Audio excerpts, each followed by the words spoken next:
Hello, this is Vicky Charles, and you're listening to the vickycharles.com podcast. Thank you for listening. The show notes for this and all previous podcasts can be found at vickycharles.com/podcast.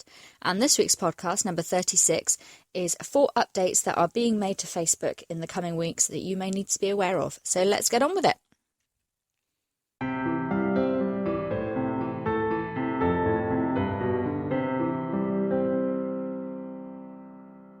So welcome to episode number 36 of my podcast, 4 updates to Facebook that are being made over the coming weeks.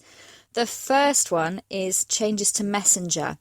Until recently, what's happened is your Facebook instant message or your Facebook Messenger has been split into 2. You've had your inbox, which received all of your messages from friends and people you chat to regularly. And then you had your other box, which a lot of people don't even know exists. A worrying number of people have never even looked in their other box. But your other box has messages from people who aren't your friends, basically, people that you don't talk to. I don't know about you, every now and then I go and look at my other box and I find messages from random men asking me to marry them. You know, you get those really odd ones with weird pictures. Messages just saying hi. Odd messages, really weird things that you'd never want to read. And then every now and then you find a message and you think, oh, that's 6 months old. I wish I'd found that sooner. The worst one was after my daughter was born. Like a year later, I looked in my other box and there was a message from my cousin who I never ever see and I'm barely in touch with. She wasn't even my Facebook, obviously wasn't my Facebook friend at the time, but she heard I'd had a baby and was having a hard time and she sent me a lovely message and I hadn't even responded to it for a year because it hadn't gone into my inbox. So anyway, Facebook are getting rid of the other box. So now, basically, as usual, messages from people who are your friends will come into your inbox as normal. Messages from people who aren't your friends won't go into another box, so you'll get a notification and it will come in as a request for them to send you a message. And you can either accept or reject that. So the good news is that you're not going to be bombarded by loads of messages from random people asking you to marry them or whatever rubbish you get into your other box. But you can accept or reject the message. And that person who sent it doesn't know whether you've accepted or rejected it. For all they know, you've accepted the message and read it. They don't have any knowledge either way, except if you don't answer them, they might think you're a bit rude. But, that happens anyway. Also, if your phone is synced with Facebook and a person's number is in your phone, but they are not your friend on Facebook, and they send you a message, that will go into your inbox as normal. You won't get a request for that. Now, there's been a bit of a hoo-ha. People are complaining, there's going to be spam and blah, blah, People will be harassed by random men. Somebody did actually say, oh, no, now women are going to get harassed a lot. Well, I get harassed walking down the street sometimes. If a particular man is drunk and in the mind for it, then he's going to harass a woman either way. I don't think, realistically, they can contact you via email and it just goes straight into your inbox. So I don't think it's a problem. I think it's going to be easier and it's going to be a more positive thing because it allows you to connect with people. So for my example, where I found that year-old message from my cousin, I hadn't seen my cousin for a really long time. She lives a long way away. And I could, now we're friends on Facebook and blah, blah. But at the time, it would have been really nice to have heard from her. So with this, you'll get that message that will come through. And where they can't see if the message has been ignored, it's not like, yes, they know you've ignored their message because you've not answered them. But it's not like they get a big message saying, no, this person doesn't want to receive your message.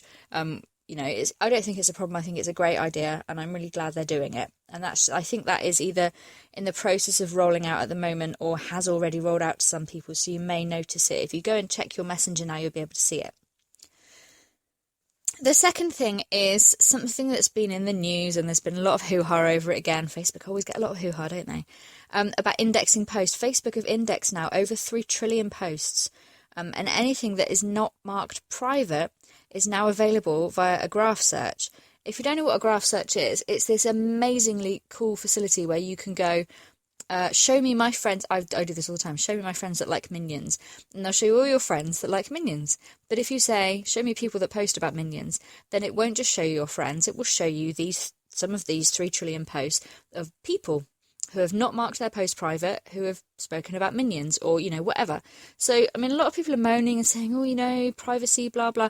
But I'm sorry, realistically, If you don't want it broadcast on the internet, don't put it on the internet. That's a good idea, isn't it?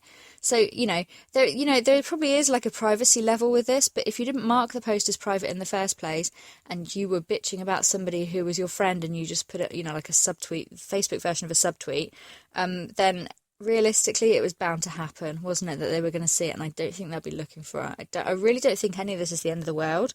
I think it makes Facebook more useful in terms of searching for what what you have in common with your friends. So, say if I had a promo code for Pedigree Chum, and I was like, oh, who of my friends has a dog?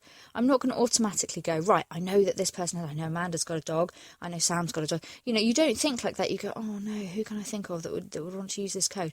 You can do a graph search, you can find the people who like dogs, and you can send them all the promo code. Which is probably a bad example, but say if you were targeting your advertising or something for something you're doing, I wouldn't recommend doing that through your personal page anyway, but you could if you wanted to using this, and there are probably hundreds of other uses that I have not thought of, but I think it's a good thing. The third thing is something that is it's currently been rolled out for iOS, but it hasn't for Android yet. It's still in beta testing, which drives me around the bend because Apple users always get things first, and I can't get on with Apple products, so sucks to be me. Facebook have launched instant articles, which you may or may not have heard of by now, especially if you've got iOS, you might have seen them.